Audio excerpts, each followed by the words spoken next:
Payagan po ninyo na iparinig ko sa inyo ang pahayag ng Iglesia ni Cristo. Mula nang magsagawa ng Rally for Transparency, Accountability, Justice and Peace ang Iglesia ni Cristo noong November 16 to 17, 2025, patuloy kaming naghihintay kung paano tutugunan ng gobyerno ang malawak na katiwalian na naganap sa ating bansa. Mahigit 3 buwan na ang lumipas, subalit wala pa ring natatanaw ang mga mamamayan na kalutasan sa napakalaking pangungulimbat sa kaban ng bayan. At sa halip na ang mga salarin ang hanapin at usigin, ay ang mga nagbibigay ng impormasyon at tumitestigo laban sa kanila ang kinakasuhan at ginigipit. Kung kaya't hanggang ngayon, ay hindi pa natutunton ang sinasabing mahigit na 1 trilyong piso na inilaan sa mga flood control projects at iba pang pagawaing bayan.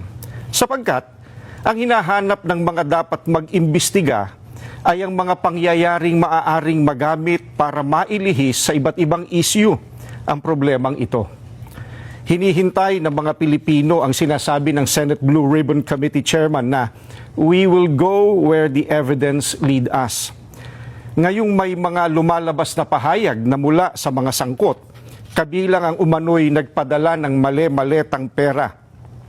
At kamakailan lang ay pinatunayan ng mga dating sundalo na umaming sila ang naghatid ng mga ito. Bakit tila walang malinaw na hakbang upang palawakin pa at tapusin ang investigasyon? Anong ebidensya pa kaya ang hinihintay upang seryosohing tuntunin ang mga mastermind sa katiwaliang ito? May mga pahayag din na ang paglitaw ng mga dating sundalo ay bahagi ng isang destabilization plot.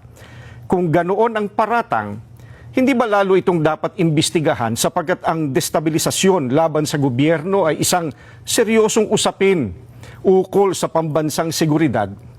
Bukod dito, ang malawakang bahagi ng inihayag ng mga dating sundalo ay tuwiran pa namang may kaugnayan sa naganap na paglimas sa salapi ng bayan.